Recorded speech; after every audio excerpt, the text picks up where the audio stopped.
Black elderly denied first-class seat. What the Hells Angel leader did shocked everyone. That's exactly what happened on a flight that was supposed to be simple. An old native man, quiet, tired, and just trying to get to his granddaughter, was told he didn't belong in first class. People laughed. The crew pushed him aside like he was nothing. But sitting just a few seats away was the most feared biker on the plane. And when he saw that injustice, he stood up, turning a normal flight into national chaos. Cameras rushed in, the world stopped. And then this biker did something no one expected. Something so shocking it changed the country overnight. But here's the twist. What he did wasn't just about a seat. It was about a hidden pain, a secret promise, and a moment that would expose powerful people who thought they'd never get caught. When the world turns its back on the vulnerable, what happens when the most dangerous man in the room becomes the only one willing to fight for them? Tell me in the comments where you're watching from right now, and if this story speaks to you, make sure you hit subscribe so you don't miss the next one. The sky was still dark over Phoenix when Elias Blackwater stepped out of his neighbor's weathered pickup truck. The air held that special desert coolness that comes just before sunrise, when the day feels full of promise. He patted the beaded leather satchel at his side, a treasured gift from Sarah, his late wife. Every carefully placed bead told a story of their 52 years together. "Thank you for the breakfast and the ride, Tom," Elias said softly to his neighbor, who had insisted on cooking him eggs and toast before driving him to the airport. His voice carried the gentle cadence that had comforted countless grieving families during his years as a counselor. The terminal lights cast a warm glow as Elias made his way inside. Though his steps were measured and careful, excitement quickened his heart. In just a few hours, he would watch his granddaughter Rachel accept her medical school award in Chicago. The thought of her accomplishment brought a proud smile to his weathered face. At the check-in counter, the agent's fingers moved swiftly across the keyboard. "Here's your boarding pass, Mr. Blackwater. You've been upgraded to first class, seat 2C. Elias accepted the ticket with quiet gratitude, remembering Rachel's insistence on using her airline miles for his comfort. The security line moved slowly, but Elias didn't mind. He removed his boots carefully, placing them in the gray bin alongside his satchel. A young TSA agent noticed his deliberate movements and stepped forward. "Take your time, sir. No rush here." Finally aboard the plane, Elias followed the aisle numbers forward, his arthritic fingers trailing lightly along the overhead bins for balance. The first-class cabin gleamed with leather seats and extra legroom. As he approached row 2, flight attendant Marcy Lane stepped into his path, her professionally painted smile dropping as she looked him up and down. "Sir, I believe you're in the wrong section," she said loudly, her voice carrying over the quiet murmur of boarding passengers. "Economy class is toward the rear of the aircraft." Elias reached into his pocket and withdrew his boarding pass. "I have seat 2C, he explained quietly, holding out the ticket. "My granddaughter arranged—" "There must be some mistake," Marcy cut him off, barely glancing at the ticket. Her lips pressed into a thin line as she gestured toward the back of the plane. "These seats are for first-class passengers only. You'll need to move back where you belong." Heat crept up Elias's neck as he felt the stares of other passengers. Some looked away uncomfortably, while others watched the scene unfold with undisguised interest. His hands began to tremble, not from anger, but from the shame of being singled out so publicly. "I'm sorry for the confusion," he murmured, though he knew there was no confusion at all. He turned slowly, clutching his satchel close, and began the long walk back through the cabin. Each step felt heavier than the last, as he heard whispers behind him. In seat 1A, Ragnar Holt had witnessed everything. His massive frame was wedged into the window seat, his leather jacket creaking as he shifted. Most passengers had given him a wide berth during boarding, intimidated by his tattooed arms and the faded Hell's Angels vest he still wore out of habit. But his eyes, which had once struck fear into rivals, now filled with a different kind of fire as he watched the elderly man's dignity being stripped away. Ragnar's gaze tracked from Elias's retreating form to Marcy's satisfied expression as she straightened her uniform lapel. His weathered hands gripped the armrests as memories of his own transformation surfaced. The mentors who had believed in him during his darkest days. The elders who had taught him about respect when he was struggling to stay sober. The cabin lights reflected off his shaved head as Ragnar pushed himself up from his seat. His 6'4" frame cast a long shadow across the aisle, and conversations around him stuttered to a halt. Nearby passengers instinctively leaned away, conditioned by years of media portrayals to expect violence from someone who looked like him. But Ragnar's heart held no violence, only a fierce determination to right a wrong. He stood perfectly still, his presence filling the narrow cabin space as other passengers watched with bated breath, wondering what this imposing figure would do next. Each detail of the previous scene played out with careful attention to Elias's dignity, Marcy's prejudice, and the subtle power dynamics at play in the confined space of the aircraft. The stage was set for Ragnar's intervention, with the tension building naturally through the accumulated small injustices and the stark contrast between appearances and reality. The morning light was just beginning to streak across the desert sky outside the plane's windows, but inside the cabin, time seemed to stand still as Ragnar's shadow stretched across the aisle, marking the moment when someone finally chose to stand up against casual cruelty. The early morning quiet of the cabin shattered as Ragnar Holt rose to his full height, his broad shoulders nearly brushing the overhead compartments. Sunlight glinted off the silver studs of his leather vest, and the faded colors of his tattoos seemed to shift as he moved into the aisle. Yet despite his intimidating presence, his voice remained remarkably gentle. "Ma'am," he addressed Marcy, who took an instinctive step backward. "That gentleman has a valid first-class ticket. I saw it clearly from my seat." Marcy's professional smile wavered as she glanced between Ragnar and her fellow flight attendants. "Sir, please return to your seat. This is a private matter." "No, ma'am," Ragnar interrupted, his tone firm but controlled. "This became everyone's matter when you publicly humiliated an elder who has every right to be here." Passengers watched the exchange with a mixture of tension and fascination. Some reached for their phones, while others shifted uncomfortably in their seats. Down the aisle, Elias stood quietly, his leather satchel clutched close to his chest, the beautiful beadwork catching the morning light. "I really don't want to cause any trouble," Elias said softly, his dignity intact despite the situation. "Perhaps it would be better if I—" "You're not causing any trouble, sir." Ragnar turned to him, his voice softening further. "You paid for this seat. You deserve to be treated with respect." A junior flight attendant hurried to the front, whispering urgently to Marcy. Moments later, Captain Harding emerged from the cockpit, his presence commanding attention as he assessed the situation. "What seems to be the problem here?" the captain asked, his eyes darting between Ragnar's imposing figure and Marcy's tense expression. "Captain," Marcy spoke quickly, "we have concerns about passenger safety. This man," she gestured toward Ragnar, "is being disruptive and—" "I'm being disruptive." Ragnar's laugh held no humor.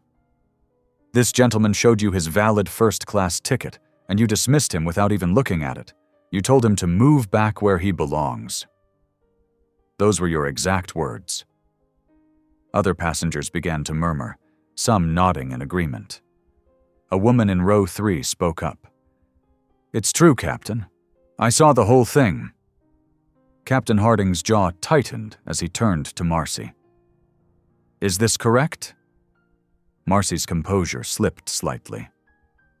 I was following standard procedures for what? Ragnar asked quietly. For judging someone by their appearance?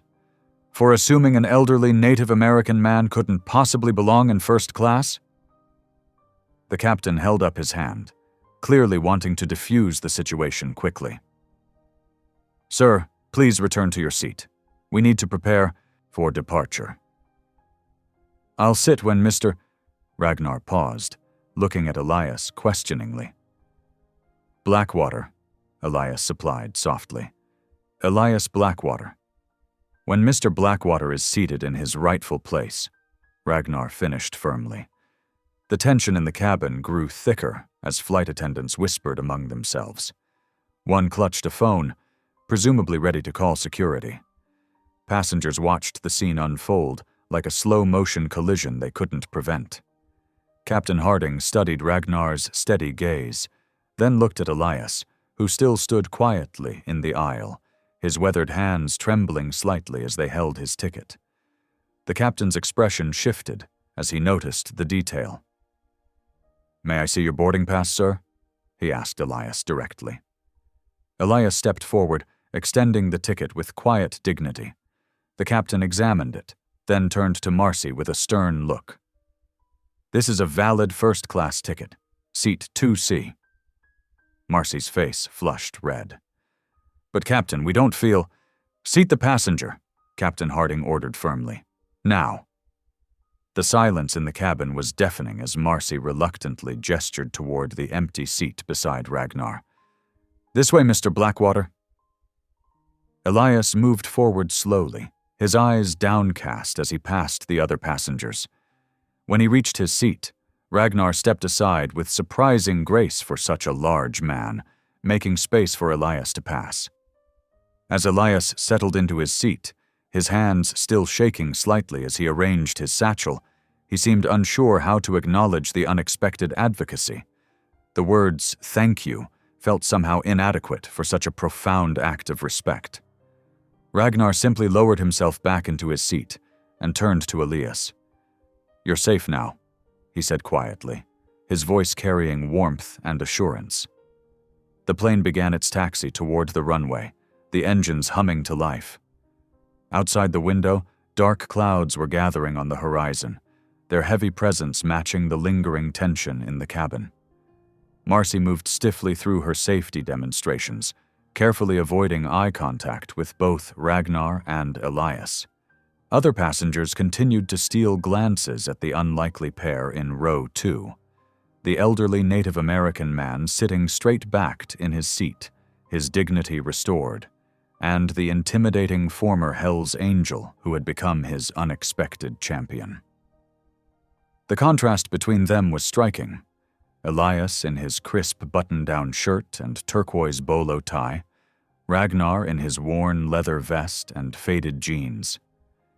Yet there was something powerful in their shared space, a lesson about judgment and respect that no one on the flight would soon forget.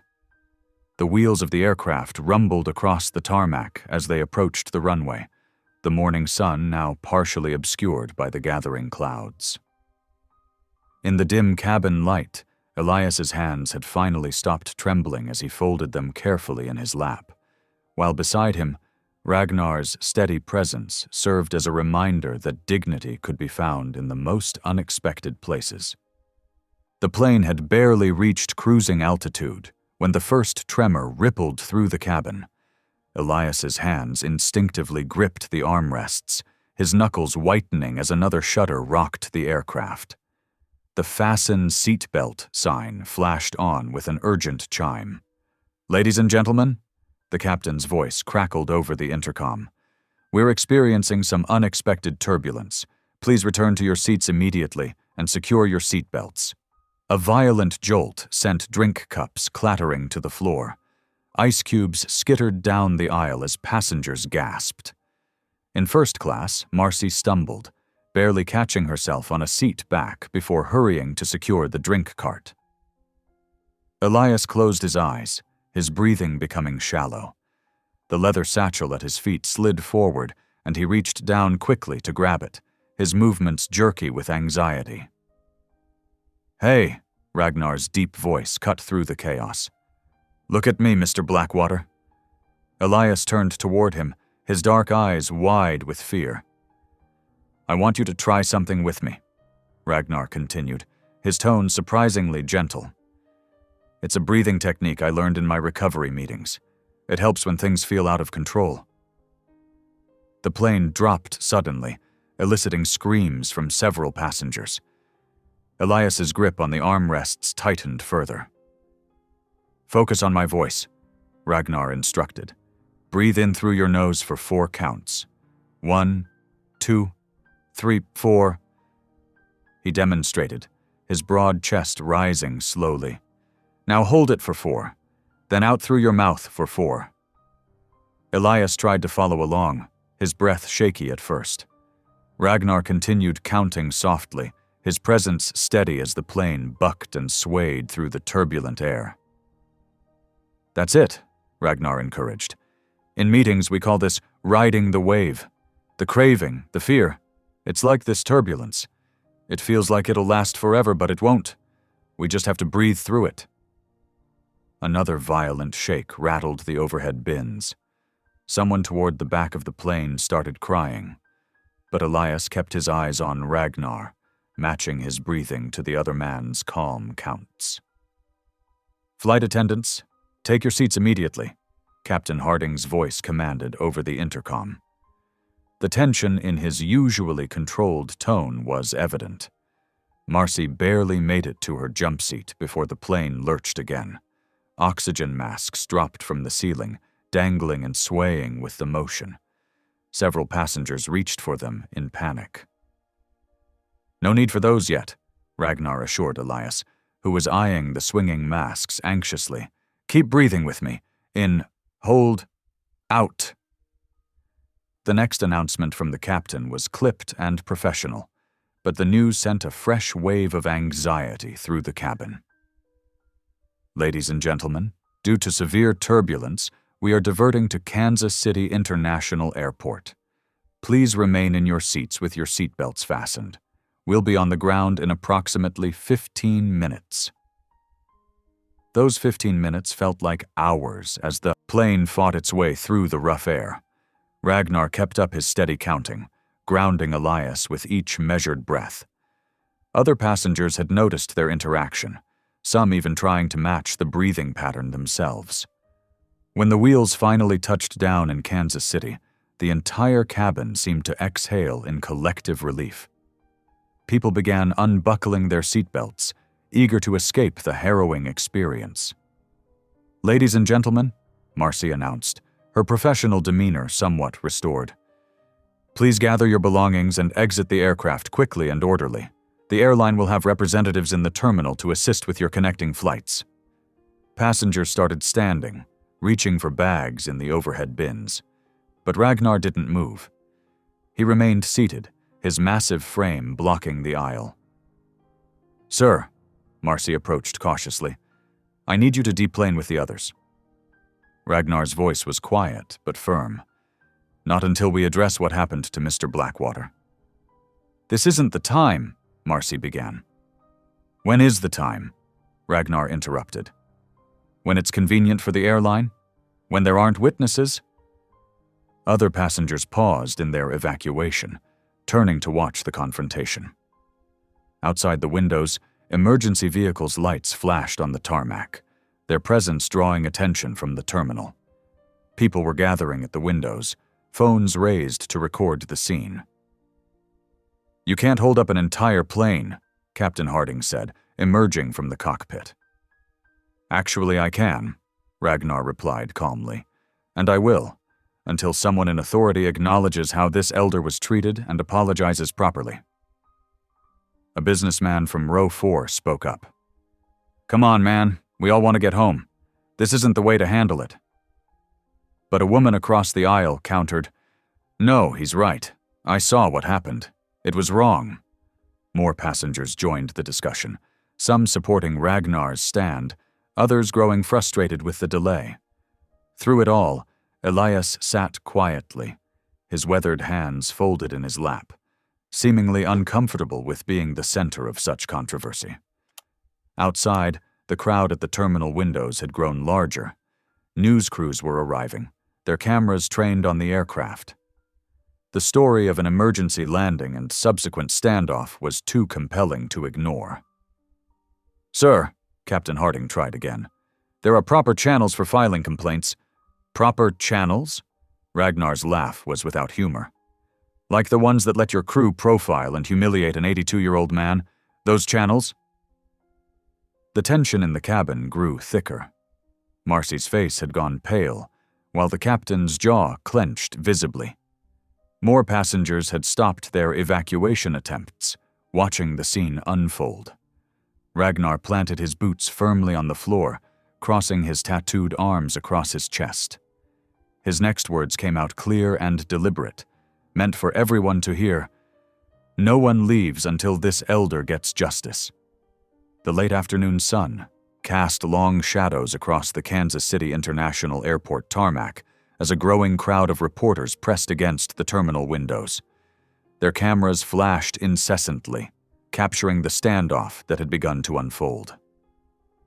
Inside the aircraft, flight attendants hovered anxiously near Ragnar and Elias's seats.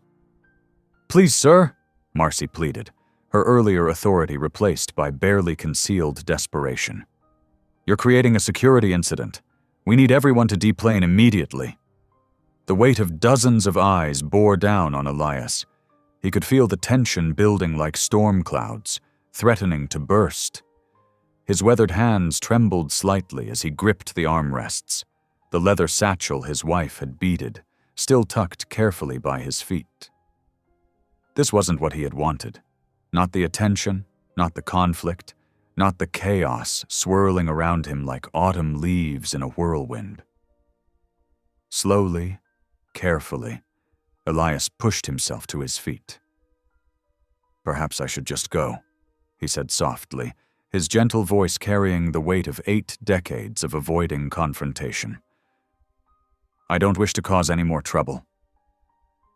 But before he could take a step, Ragnar's hand settled on his shoulder, not with the intimidating force the former Hell's Angel was capable of, but with the tender care one might use to steady a beloved grandparent. The touch was warm through Elias's worn jacket, grounding him in place. "Brother," Ragnar said, his voice so quiet only Elias could hear, "let me do this." The words carried more than just determination. They held a deep respect that made Elias's throat tighten with emotion. Turning to face the flight crew, Ragnar's presence seemed to fill the entire cabin. "Open the door," he commanded, though his tone remained measured. "It's time the world saw what happened here." The captain exchanged worried glances with his crew before finally nodding. As the door swung open, the portable stairs were quickly moved into position. The late afternoon air rushed in, carrying with it the sound of shouting reporters and clicking cameras. Ragnar stepped out first, his impressive frame silhouetted against the setting sun. Camera flashes exploded like lightning, capturing the moment as he descended several steps before doing something that would soon be replayed on every news channel across America. He turned, and there, in full view of the gathered crowd, Ragnar Holt, feared former leader of the Hell's Angels, a man whose very presence had once made hardened criminals tremble, dropped to one knee on the metal stairs. His gaze lifted to where Elias stood framed in the doorway, the elder's dignified profile outlined against the aircraft's interior. "This man," Ragnar's voice carried across the suddenly hushed tarmac, "is the only elder worth following." The declaration rang out clear and true, echoing off the terminal windows where dozens of phones recorded every word. A collective gasp rippled through the crowd. Camera flashes intensified, capturing the unprecedented scene, the tattooed giant kneeling before the elderly Native American man, creating an image that would become iconic within hours. The airline's PR team, already on scene, frantically tried to regain control of the narrative. A spokesperson pushed forward through the crowd, speaking rapidly into several microphones thrust in his direction. "This individual is endangering passengers and disrupting vital air travel," the spokesperson announced, his words clipped and rehearsed. "We are considering this an active security situation." But his words fell flat as the crowd clearly saw the truth. There was no danger, no violence, only a powerful demonstration of respect that struck at something deep in the American consciousness. Several onlookers had tears in their eyes. Others nodded in silent approval. Elias stood in the doorway, one hand pressed against his heart, overwhelmed by the magnitude of the moment. He had lived through 8 decades of being overlooked, dismissed, and disregarded. Now, somehow, he found himself at the center of something he couldn't quite comprehend. Ragnar rose and climbed back up several steps, extending his hand to Elias. "Let me help you down, sir," he said, loud enough for nearby cameras to pick up. The formal address was deliberate, a pointed contrast to how Elias had been treated earlier. With careful dignity, Elias took Ragnar's offered support. His hand remained pressed to his heart as they descended the stairs together, each step measured and deliberate. The cameras continued their frenzied documentation, but Elias barely noticed them now. His mind was too full of change, how quickly it could come, how unexpected its messengers could be, and how a single moment of kindness could ripple out into something far beyond its origins. As their feet touched the tarmac, Elias felt the solid ground beneath him, but everything else in his world seemed to have shifted.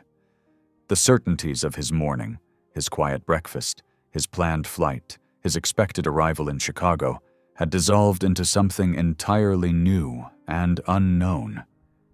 He didn't know what this moment would unleash, couldn't guess how far these ripples would spread. He only knew, with the deep wisdom of his years, that nothing would be quite the same after this day. 2 airline security officers led Elias and Ragnar through the bustling Kansas City International Airport terminal, past crowds of curious onlookers holding up phones to record their passage. The officers maintained a respectful distance, clearly uncertain how to handle the unusual situation of escorting a reformed Hell's Angel who had just created a viral moment of protest. They arrived at a private waiting room tucked away from the main concourse. The space was small but comfortable, with cushioned chairs and a coffee machine humming quietly in the corner. An airline representative in a crisp blue uniform gestured for them to enter. "We'll work on rebooking your flights," she said, her professional smile not quite reaching her eyes. "Please wait here." Before she could close the door, Ragnar planted his boots firmly. "I'm staying with him until things settle," he stated. It wasn't a request. The representative glanced between them, likely weighing corporate protocols against the PR nightmare that was already unfolding. "Of course," she said finally, then disappeared down the hallway. Elias sank into one of the chairs, the events of the day catching up with him. His hands trembled slightly as he set his beaded leather satchel beside him. The fluorescent lights hummed overhead, making the room feel somehow both stark and intimate. "You should rest," Ragnar said, his voice gentler than his appearance would suggest. He moved to the coffee machine, preparing 2 cups. "It's been a long day." "Thank you," Elias replied, accepting the steaming cup. "For everything, though I never meant to cause such trouble." Ragnar settled into the chair across from him, his large frame making the furniture seem almost child-sized. "You didn't cause anything. They did." He was quiet for a moment, staring into his coffee. "I've seen too many people pushed around, treated like they don't matter." Something in his tone made Elias look up. The younger man's face held shadows of old pain, and suddenly, Elias was doing what he had done for 40 years as a grief counselor, creating space for someone to speak their truth. You've walked a hard road, Elias said softly. Ragnar's shoulders tensed, then relaxed. Yeah. Growing up, violence was all I knew. My old man's favorite teaching tool was his fists. He took a slow breath. Joined the Angels at 18. Thought I'd found family, but really just found more violence. Outside their quiet room, they could hear the muffled sounds of the airport, announcements echoing, people hurrying past. But inside, time seemed to slow as Ragnar continued. Got 10 years inside for aggravated assault. Thought that was it for me. But there was this old timer there, Marcus. He ran the prison library, taught literacy classes. First person who ever... Ragnar's voice caught. Whoever treated me like I could be more than my worst mistakes. Elias nodded, understanding flowing between them. Sometimes we need someone to see what we cannot see in ourselves. Marcus died 3 years into my sentence. Heart attack. Ragnar's hands tightened around his coffee cup. But by then, he'd already changed something in me. Started working with the prison ministry, got sober, learned to help guys instead of hurting them. And now you're a man walking the right road, Elias said gently. The words hit Ragnar like a physical force. His eyes welled up unexpectedly, and he quickly wiped at them with the back of his hand. The gesture was almost childlike, making his massive frame seem suddenly vulnerable. The hours passed slowly. Airport staff brought them sandwiches and updated them on the growing weather. Concerns. Outside, a Kansas thunderstorm was building, dark clouds visible through the terminal windows. Throughout the afternoon, passengers from their flight found their way to the waiting room. A businessman in a rumpled suit stepped in first. Sir, he addressed Elias, I was in first class. I should have spoken up when they treated you that way. I'm sorry. A young mother came next, her children clutching her hands. We saw what happened, she said. My kids need to see people standing up for what's right. Thank you both. More followed. A college student, an elderly couple, a flight attendant from another airline. Each interaction seemed to restore something in Elias that the morning's humiliation had damaged. On the television mounted in the corner, news channels began running the footage. The image of Ragnar kneeling before Elias played again and again, accompanied by headlines about respect, dignity, and an unlikely protest that had captured the nation's attention. As evening fell, the airline finally announced that all remaining flights were canceled due to severe weather. The representative returned, offering hotel vouchers and apologies that seemed more concerned with liability than sincerity. I'll drive us, Ragnar said, pulling out his phone. Already called a rental place. Elias started to protest, but exhaustion had settled deep in his bones. He nodded gratefully. The drive to the small motel was quiet, windshield wipers keeping time against the steady rain. Ragnar pulled into the parking lot, its neon vacancy sign casting colorful reflections on the wet pavement. He helped Elias with his bag, made sure he was settled in his room, then moved to leave.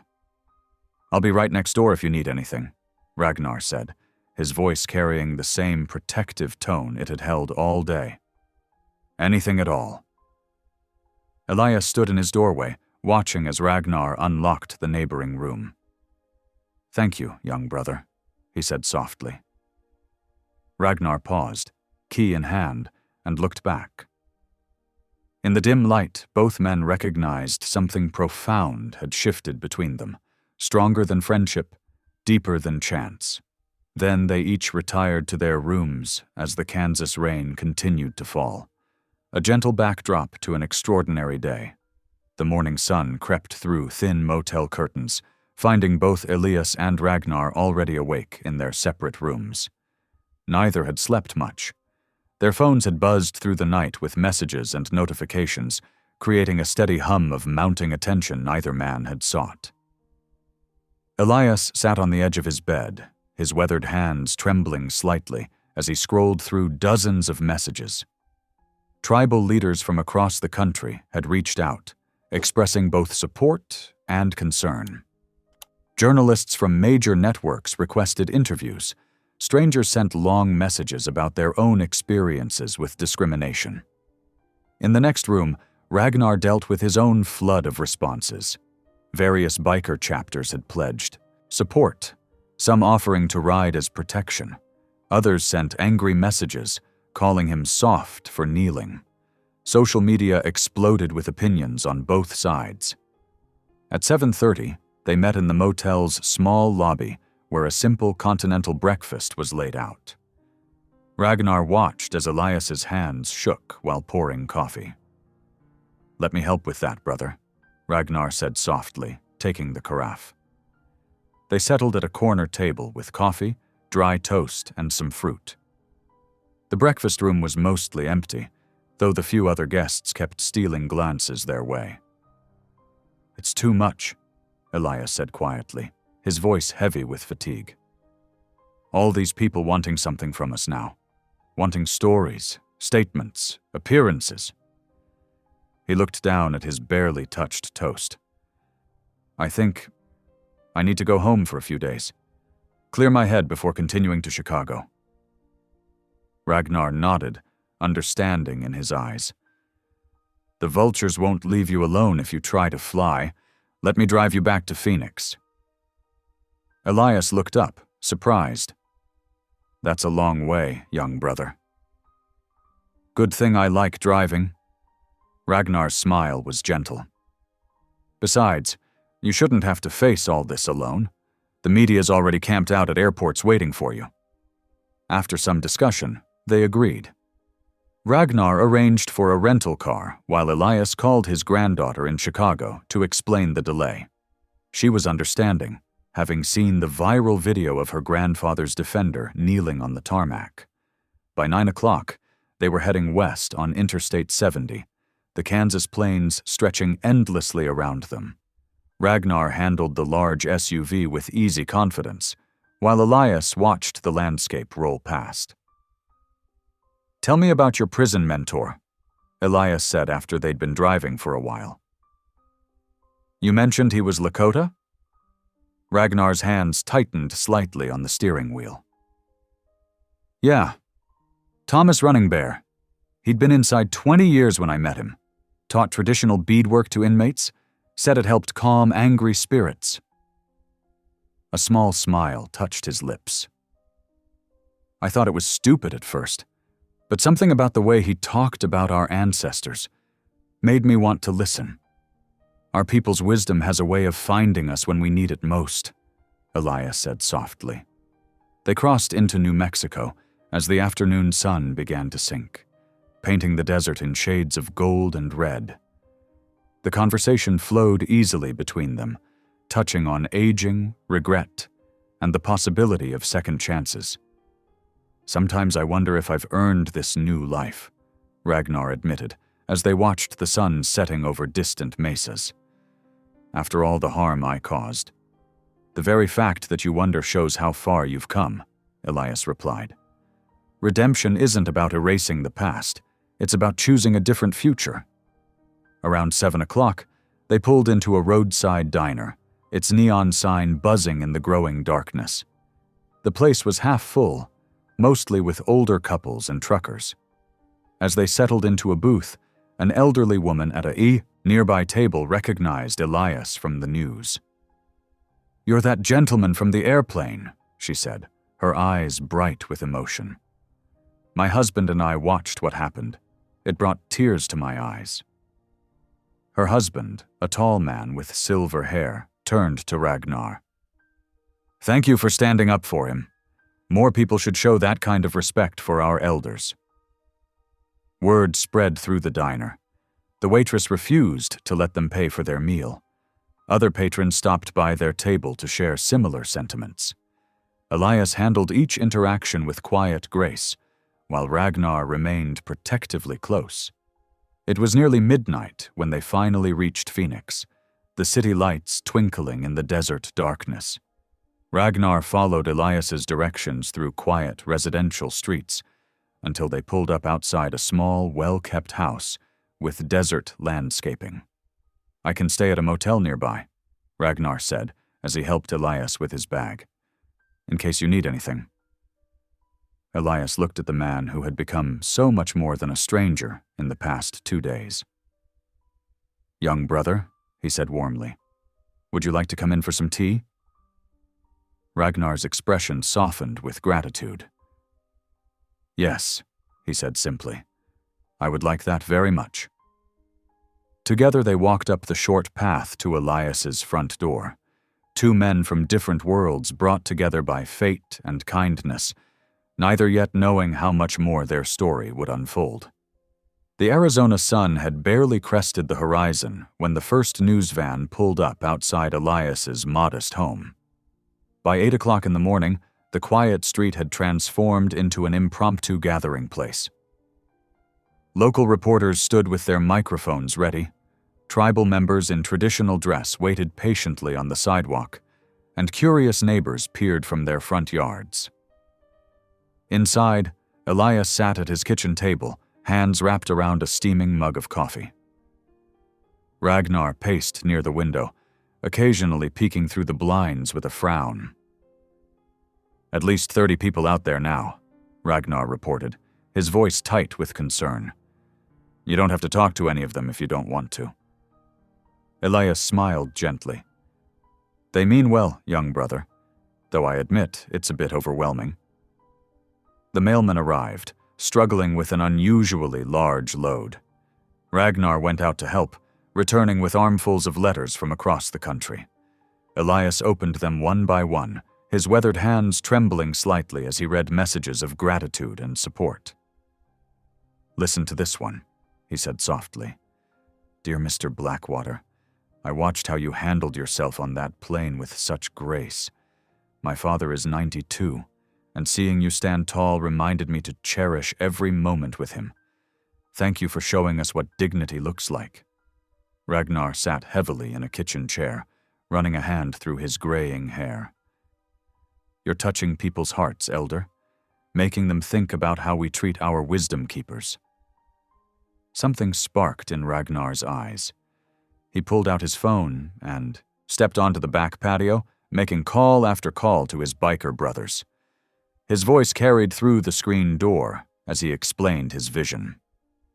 "Yeah, brother, exactly like that," he said enthusiastically to one caller.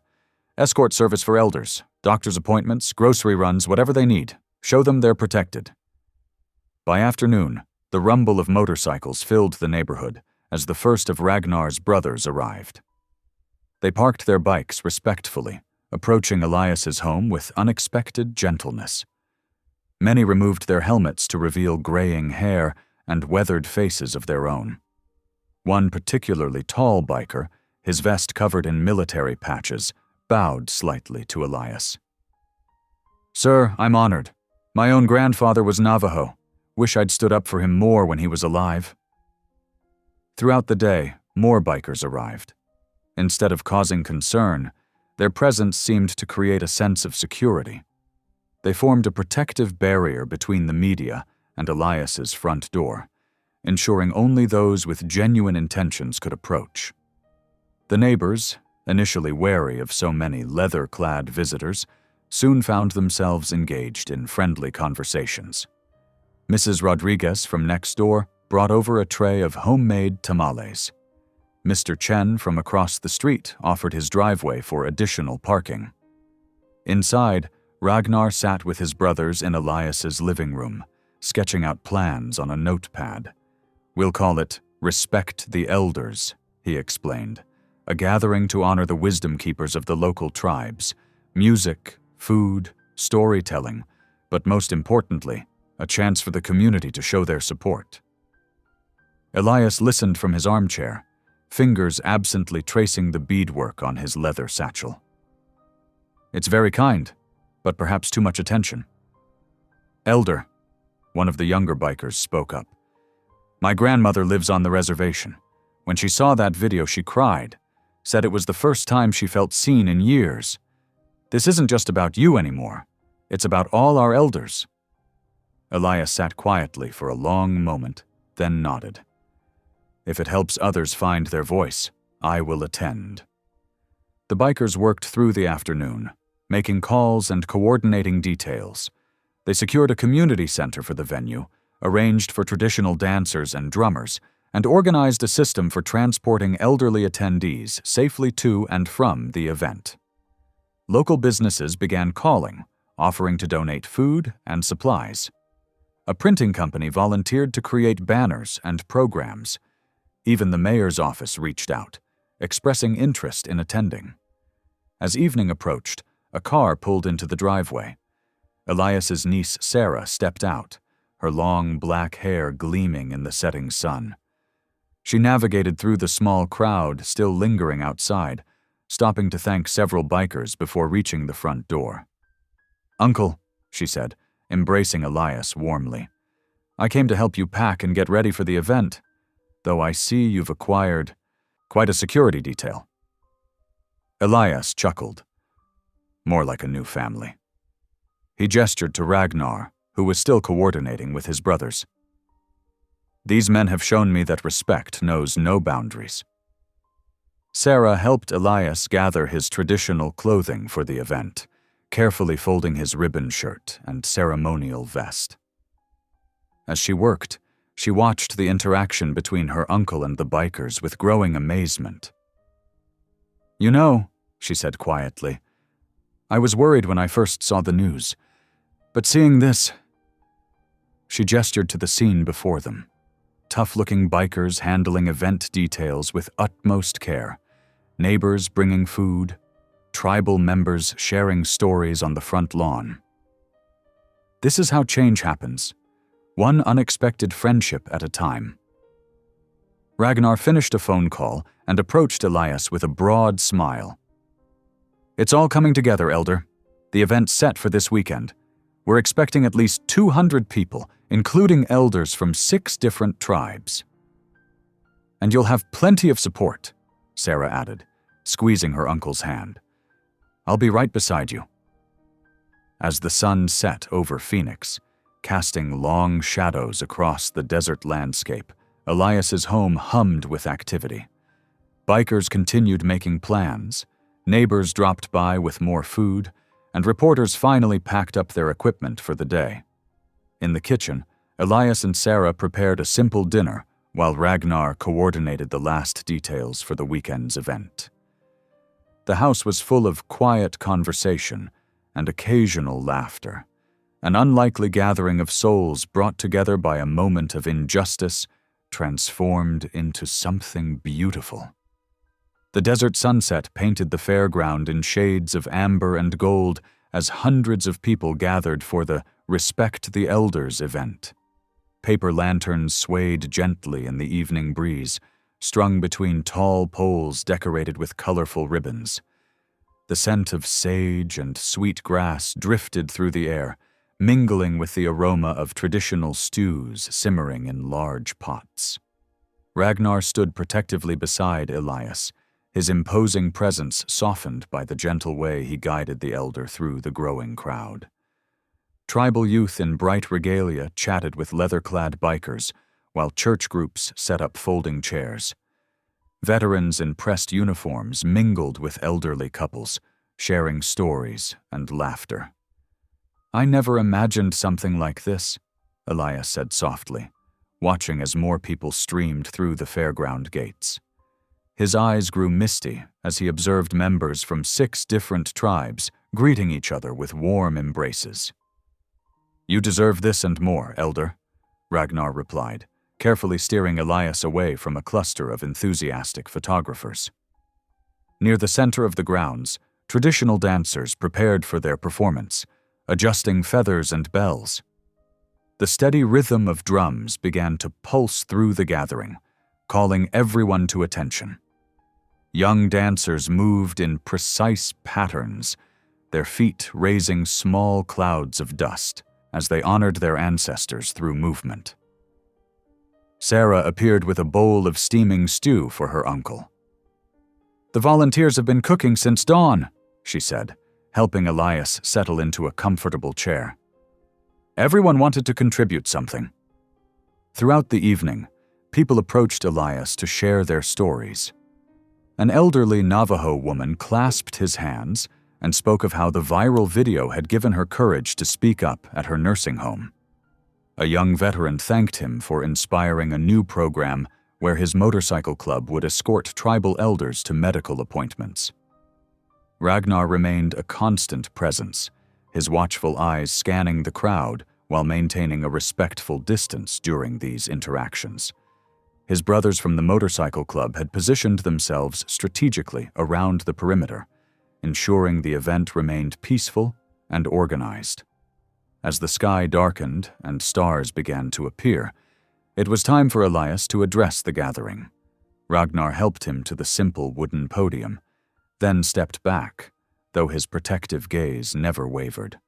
Elias looked out at the sea of faces, young and old, from all walks of life, illuminated by lantern light. His voice, though soft, carried clearly across the hushed crowd. "My friends," he began, "I stand before you with a heart full of gratitude. When I boarded that plane last week, I was just another old man, invisible to the world. But something remarkable happened. Someone saw me, truly saw me." He turned slightly toward Ragnar, whose usually stern expression softened with emotion. "In our society, we often forget our elders. We rush past their wisdom, ignore their dignity, push them to the margins of our busy lives. But one person's courage to stand up can change everything. One act of kindness can open thousands of hearts." Tears began to roll down Ragnar's cheeks as Elias continued. "To the man who saw the old man the world had forgotten, thank you. You reminded us all that respect knows no boundaries, that dignity has no color, that age deserves honor." The crowd erupted in applause, many wiping away tears of their own. As Elias returned to his seat, people rose to their feet, the ovation lasting several minutes. Ragnar quickly brushed away his tears, but his brothers had already noticed, sharing knowing looks among themselves. The evening concluded with more dancing, more sharing of food and stories, and a sense of hope that seemed to float on the night air. As the crowd began to disperse, many stopped to thank both Elias and Ragnar, this unlikely pair who had sparked a movement of compassion. The next morning dawned clear and bright. Elias moved slowly around his kitchen, preparing a simple breakfast of eggs and toast for Ragnar before they would resume their journey to Chicago. The events of the previous night still brought a smile to his face as he cracked eggs into a bowl. Ragnar sat at the small kitchen table, checking his phone messages while sipping coffee. Suddenly, his hand froze mid-motion, his face draining of color. "Elder," he said hoarsely, "you need to see this." The airline had released new security footage from the incident, but something was wrong. The edited clips showed only Ragnar's most intimidating moments, cutting out the context and his gentle interactions with Elias. The voiceover spoke of threatening behavior and passenger endangerment. Elias watched in horror as social media exploded with the manipulated narrative. Sponsors who had praised Ragnar's actions days before now publicly cut ties with his community outreach programs. News alerts showed protesters gathering outside Ragnar's home, holding signs condemning him as a dangerous ex-con. Ragnar's phone rang, his parole officer's name flashing on the screen. His hands trembled slightly as he answered, listening in silence to the stern voice on the other end. "Yes, sir," he said finally. "I understand. I'll return to Phoenix immediately to explain everything." When he hung up, the light had gone out of his eyes. He stared down at his tattooed hands, shoulders slumping in defeat. "Maybe they were right about me," he whispered, his voice breaking. "Maybe people like me don't get second chances."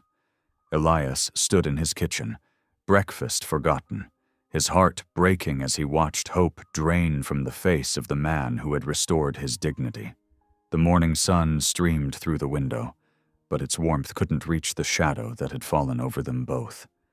The morning light cast long shadows across Elias's driveway as Ragnar loaded his few belongings into his motorcycle's saddlebags. His movements were mechanical, devoid of the quiet confidence he'd shown just days before. The weight of the airline's edited footage and the public's swift condemnation pressed down on his broad shoulders, making them slump in a way Elias had never seen. "Let me come with you," Elias said, gripping his cane as he stood on the front porch. "We can tell them together what really happened." Ragnar shook his head, his long hair hiding his face. "No, Elder, you've done enough. I won't let them drag you into this mess. They're already calling me a threat to passenger safety. If they connect you to me now." He trailed off, adjusting a strap with trembling hands. "But we know the truth," Elias insisted, taking a step forward. "Truth?" Ragnar's laugh was bitter. "Look at their footage. Maybe that's who I really am. Just another ex-con causing trouble. The world was quick enough to believe it." "That's not who you are," Elias said firmly. "You showed kindness when others showed contempt. That's the real truth." Ragnar finally looked up, his eyes filled with a pain that struck Elias to his core. "Thank you for believing in me, Elder. But sometimes the world only sees what it wants to see." Before Elias could respond, Ragnar swung his leg over his motorcycle. The engine roared to life, drowning out any further protests, with one last nod, a gesture heavy with resignation. Ragnar pulled away, leaving only dust and silence in his wake. Elias stood on his porch long after the rumble of the motorcycle had faded. His hands clutched his cane tighter, knuckles white with frustration at his own helplessness. Finally, the morning chill drove him inside. In his living room, he sank into his old armchair, the one his late wife had reupholstered twice because he couldn't bear to replace it. The television hummed quietly in the background until a familiar scene caught his attention. His heart clenched as he watched yet another news station replay the airline's manipulated footage. Controversial ex-convict Ragnar Holt faces questioning after what airline sources call aggressive behavior during last week's flight disruption, the anchor announced. The newly released security footage shows Holt, a former Hells Angels leader, confronting crew members in what passengers described as a threatening manner. Elias watched in growing anger as they showed the carefully edited clips. Ragnar standing up, his imposing figure emphasized by low angles, all context stripped away. Not a single frame showed his gentle assistance of an elderly man, his calm reasoning with the crew, or the peaceful resolution that had inspired so many. "No," Elias whispered, then louder, "No." He reached for his phone with shaking hands, scrolling through his contacts until he found his niece's number. Sarah answered on the second ring. "Uncle, is everything okay?" "Sarah, I need your help. Can you drive me to the Channel 12 news station?" "The news station?" He could hear the concern in her voice. "Are you sure that's wise? With all this controversy?" "They're destroying a good man's name," Elias interrupted, his voice firm.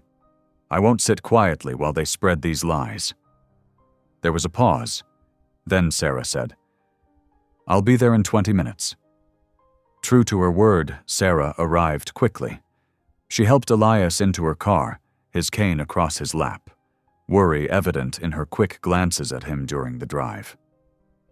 The local news station's building was smaller than Elias had imagined, but he straightened his spine as they walked through the front doors.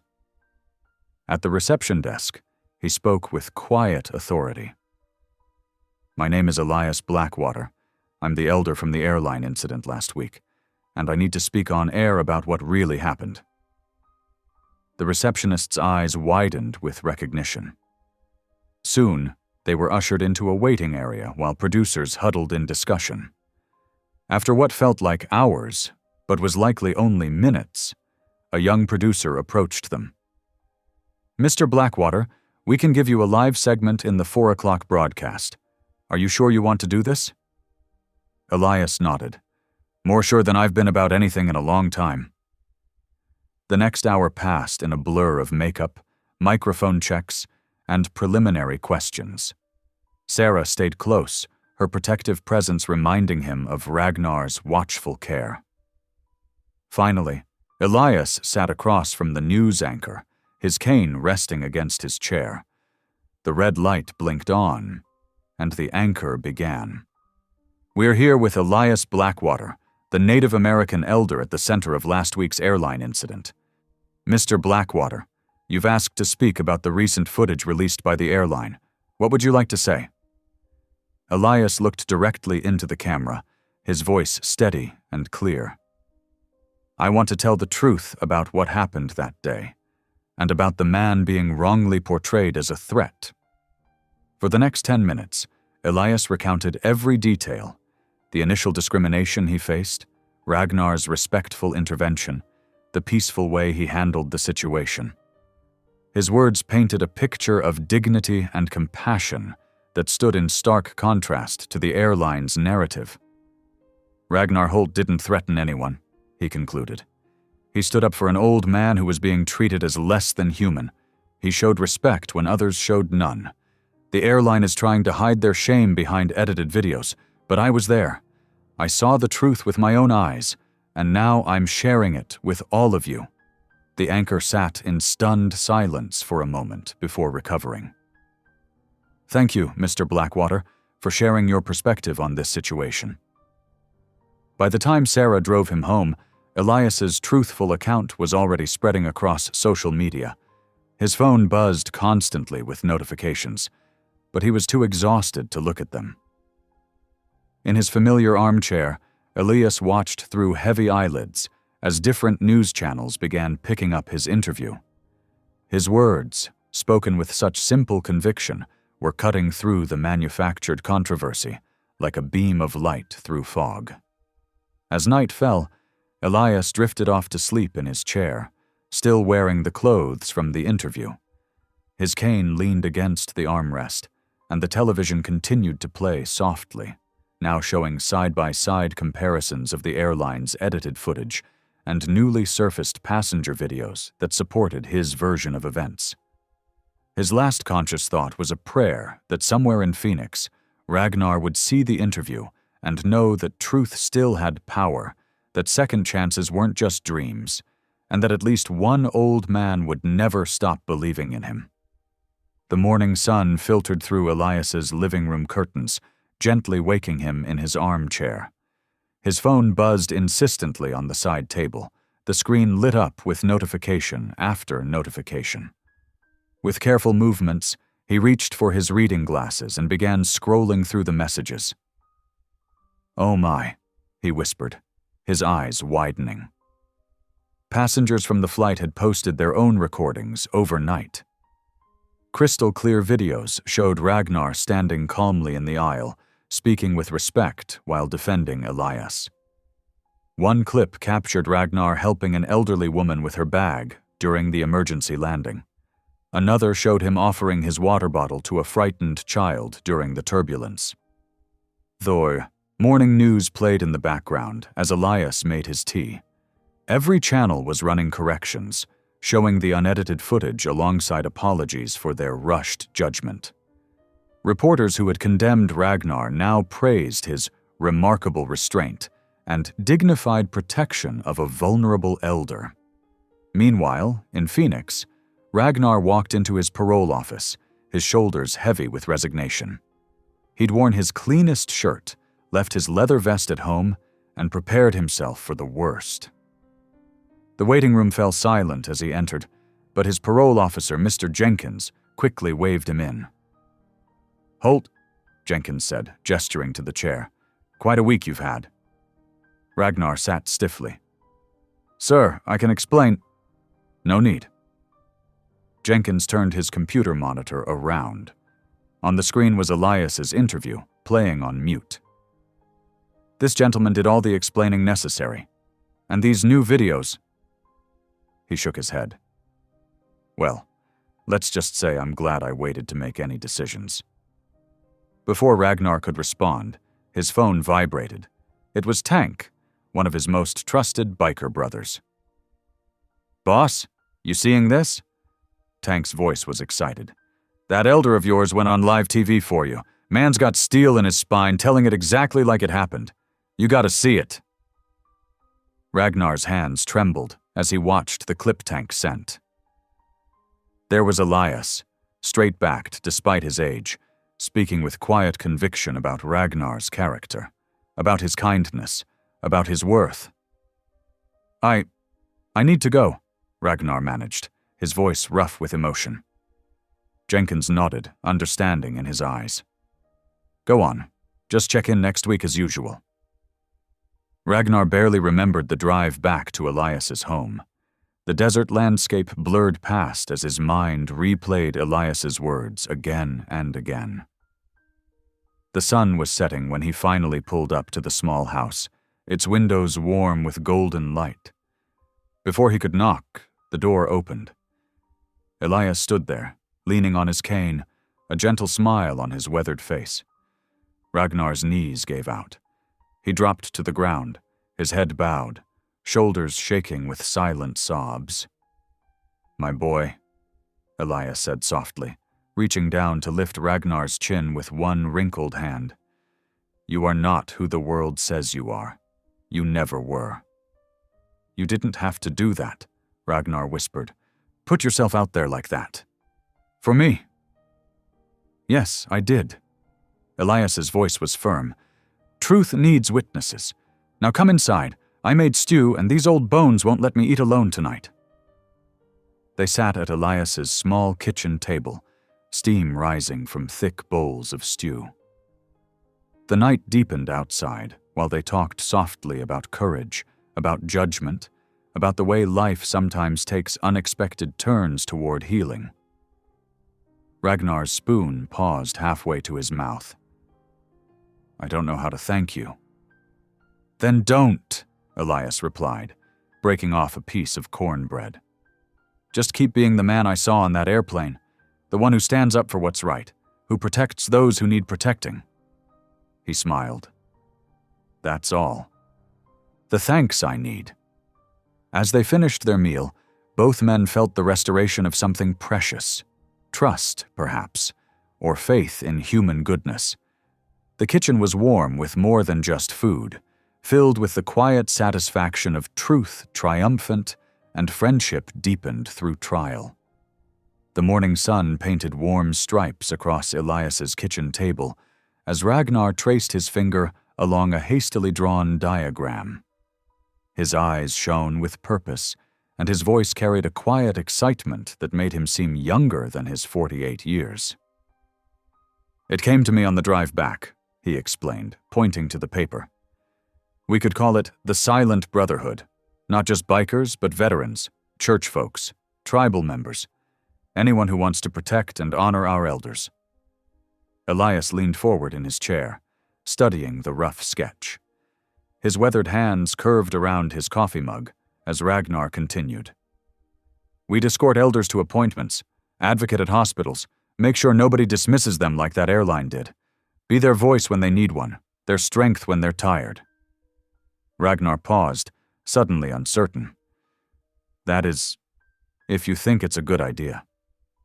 Elias sat quietly for a moment, his eyes misty. "In our tradition," he said softly, "we measure the greatness of a people by how they treat their elders." He reached across the table and placed his hand over Ragnar's. "This is more than good, my friend. This is sacred work." Over the next 2 days, Ragnar's vision took shape with surprising speed. Community leaders arrived at Elias's home, tribal council members, veteran group coordinators, church pastors, and reformed bikers. They gathered in Elias's living room, some sitting on chairs brought from the kitchen, others standing respectfully against the walls. "We've seen what happened," said Pastor Mike from the First Methodist Church. "And we want to be part of the solution." Sarah Two Bears, a tribal council member, nodded firmly. Our community has needed this for a long time. The elders often struggle alone, too proud to ask for help. Local news crews set up their cameras outside as the meetings continued. This time, their coverage was different. Respectful, hopeful, focused on the positive change brewing in this unlikely gathering. The reporters seemed touched by the sight of tough-looking bikers discussing elder care with social workers and spiritual leaders. On the morning of the third day, Ragnar arrived early at Elias's house, carrying a special package. His hands, usually so steady, trembled slightly as he lifted out a beautifully crafted leather vest. "Every brotherhood needs its colors," he said, holding it up. The back panel read, "Honored Elder, Brother Number 1, in elegant stitching. Because none of this would exist without you." Elias touched the leather reverently, his fingers tracing the words. Tears gathered in his eyes as Ragnar helped him slip it on. It fit perfectly, as if it had been waiting all along for this moment. "My friend," Elias said, his voice thick with emotion. He placed his hand over Ragnar's heart, feeling its strong, steady beat. "I will stand with you as long as I draw breath. This is a good path you've chosen." The rumble began quietly at first, just a few motorcycles warming up in the distance. Then it grew, rolling down Elias's street like gentle thunder. Bikes appeared one by one, Ragnar's brothers first, then veterans on their well-maintained machines, followed by other community volunteers in cars decorated with Silent Brotherhood signs. They lined up neatly along the curb, their engines purring softly out of respect for the neighborhood. Each rider wore a patch showing their commitment to elder protection and honor. Some bore additional symbols, military service branches, tribal affiliations, or church groups, but all unified under the Brotherhood's main insignia. Elias stood on his porch, the morning sun catching the leather of his new vest.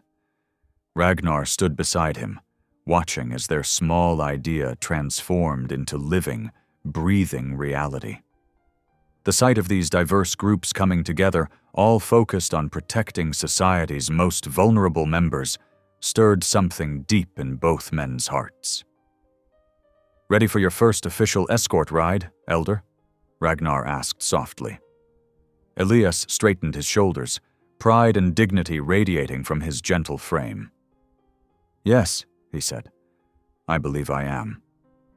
The gathered riders watched with respect as Ragnar helped Elias down the porch steps. The rumble of engines remained low and steady, a heartbeat of promise for the work ahead. This was just the beginning. The first of many rides, many missions, many moments of restored dignity.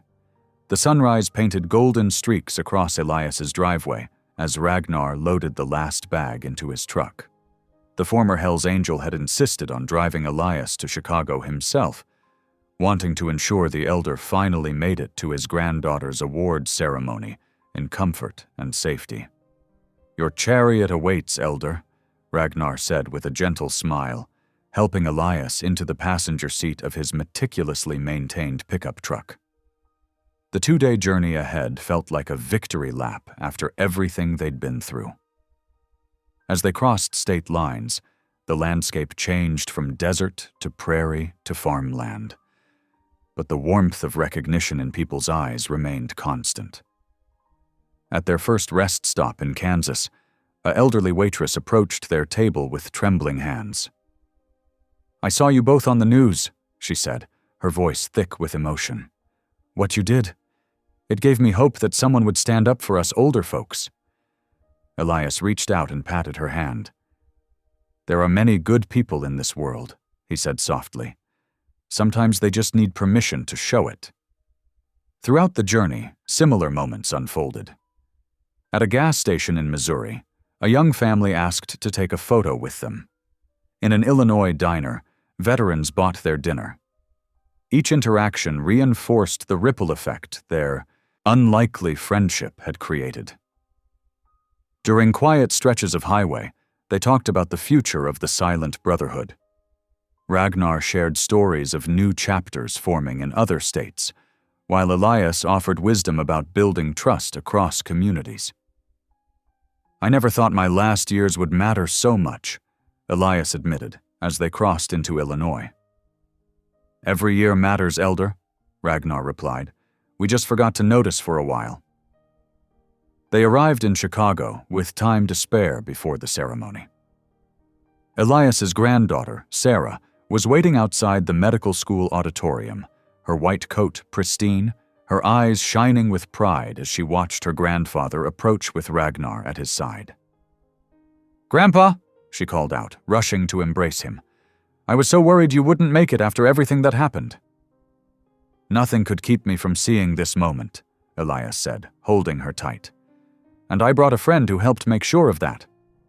Sarah turned to Ragnar, who stood respectfully back, and surprised him with a warm hug. "Thank you for protecting my grandfather," she whispered. Local news crews, having caught wind of their arrival, gathered outside the auditorium. A young reporter stepped forward with her microphone. "Mr. Blackwater, many are saying Ragnar Holt changed your life. What would you say to that?" Elias looked at the imposing man who had become like a son to him, and smiled. "No," he said clearly. "We changed each other's." The ceremony was everything Elias had dreamed of watching his granddaughter receive her award for medical research.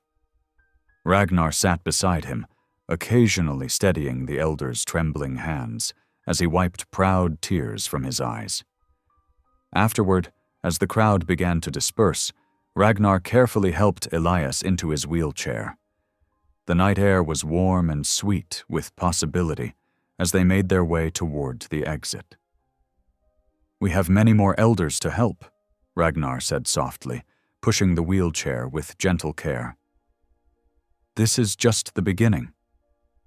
Elias nodded, feeling the weight of their shared purpose. The city lights sparkled around them, and the world seemed softer somehow, as if their story had helped smooth its rough edges. "Let's go, brother," Elias said, his voice strong and clear in the Chicago night. Ragnar's response came without hesitation, sealing their lifelong bond. "Lead the way, Elder." If this story made you pause, reflect, or even smile, don't forget to subscribe. I post daily, and the next story might be exactly what you need to hear.